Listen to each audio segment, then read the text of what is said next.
All right, so we're going deep on AI in agriculture today, specifically how it's changing things up out on the farm. We've got this blog post from DX today, um, Cultivating Change, How Generative AI is Reshaping the Agricultural Landscape, published December 4th, 2024.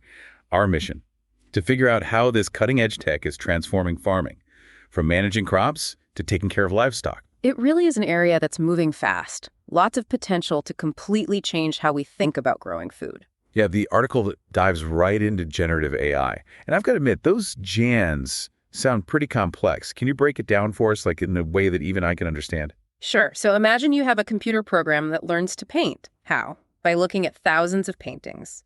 Then it uses what it learned to create new paintings. Not copies, but unique pieces based on the originals. That's essentially what a GAN does with data. A GAN is a generative adversarial network. So instead of paint and brushes, we're talking data about crops, soil, weather, all that. Exactly. These AI systems are trained on huge data sets. They have to learn to understand the relationships within agricultural systems. And the blog post really emphasizes how this can optimize crop management. But how does that actually help a farmer? Well, take a company like Company Name. It's mentioned in the article. They use AI to analyze satellite images and soil sensor data. That lets them give farmers really specific advice about fertilizer. This could mean something like a 20% reduction in fertilizer use, saves farmers money, and helps the environment too. Wow, so it's not just trends, it's actionable steps for each farmer. Precisely. It's taking data and turning it into something that helps farmers make better decisions. Field by field, even plant by plant. Which brings us to precision agriculture, right? Yeah. The article makes it sound like AI is taking this to a whole new level. It's all about fine-tuning the inputs, whether it's water, fertilizer, or even pesticides. And it's based on real-time data. This level's precision could mean we can get the most out of our crops, highest yield and best quality while using the least resources. It sounds pretty futuristic, like you're tailoring everything to each plant. Realistically, when will we see this? It's already happening in some places, but everyone using it is still a few years off. We still need better data infrastructure and stronger AI algorithms. Okay, so more to be done. But the potential is huge. What about livestock? Does AI play a role in caring for animals too? Absolutely. The article mentions a dairy farm using AI cameras. They monitor the cows to see if any are lame. Lameness is a big problem for cows. It can affect how they're feeling and how much milk they produce. These systems can spot subtle changes in how the cows are walking. That way, farmers know about problems before they get serious. It's like a constant lookout for the whole herd. That could be a big deal for animal health and how productive farms are. Exactly. If you can catch and treat things early, you can keep a herd healthy and producing. AI can help farmers do that better and faster. So far, it's all been pretty positive. But are there any downsides or challenges? Of course. One concern is that these algorithms need to be accurate and reliable. Like if the data the AI learns from is bad, it could give farmers bad recommendations. So garbage in, garbage out, even with super advanced AI. Exactly. The data used to train AI needs to be good. And it has to reflect the real world. And there's also the question of who can access this technology. We need to make sure it benefits all farmers, not just the big phones with lots of money. That's a really good point. We don't want a digital divide out on the farm. Anything else we should be thinking about as this technology keeps developing? Well, data security and privacy is a big one. When you're collecting tons of data from farms, it raises questions about who owns that data and how they can use it. So it's not just about the technology itself. There are some complicated policy and ethical issues to think about too. Absolutely.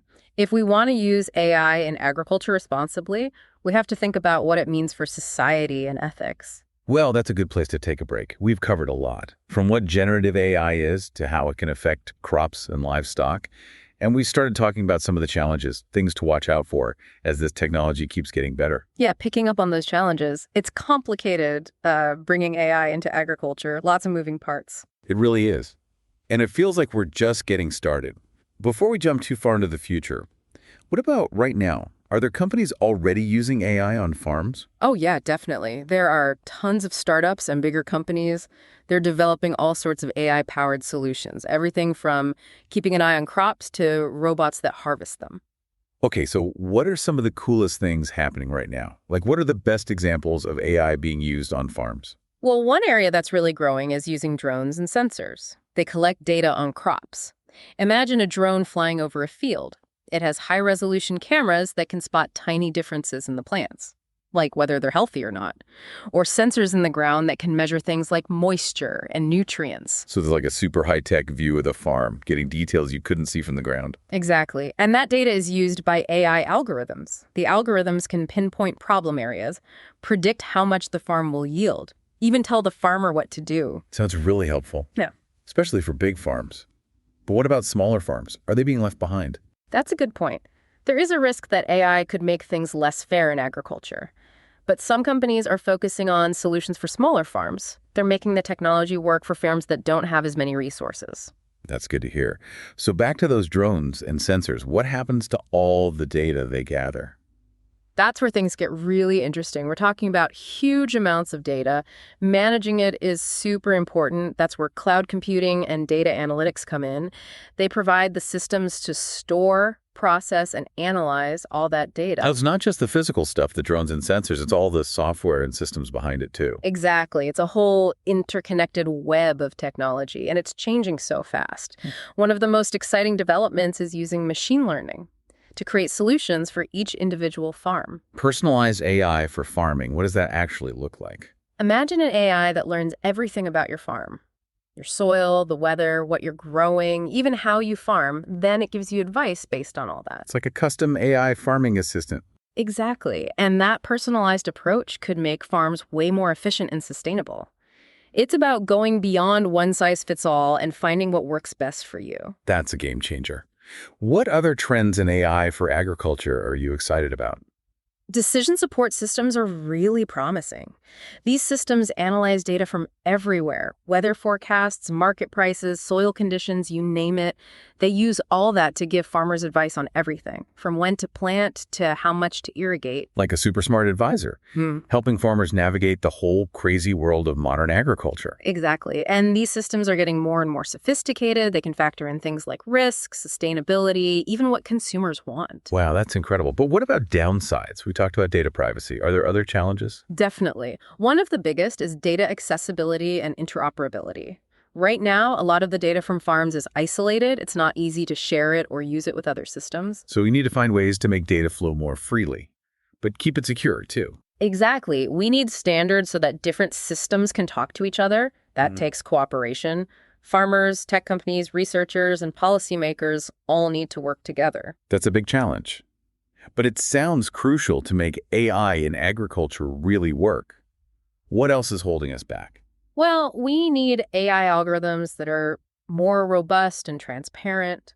So it's not just about having data. It's making sure the AI is reliable and trustworthy. Exactly. We need algorithms that are accurate, fair, unbiased, and explainable.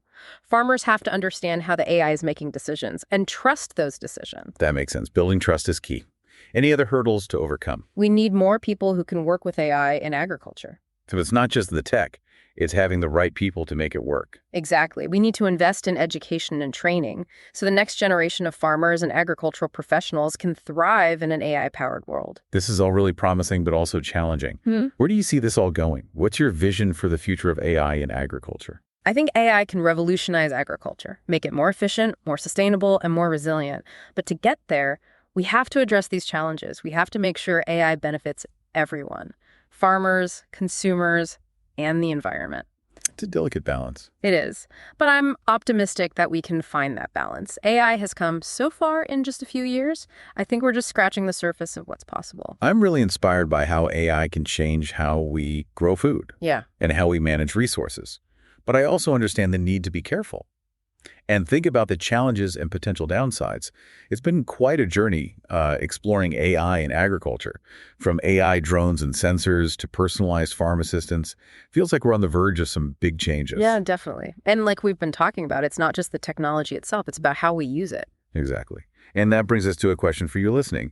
What role do you see yourself playing in shaping the future of AI in agriculture? It's something to think about. Whether you work in agriculture or just enjoy a good meal, this tech will affect all of us. That's a good point.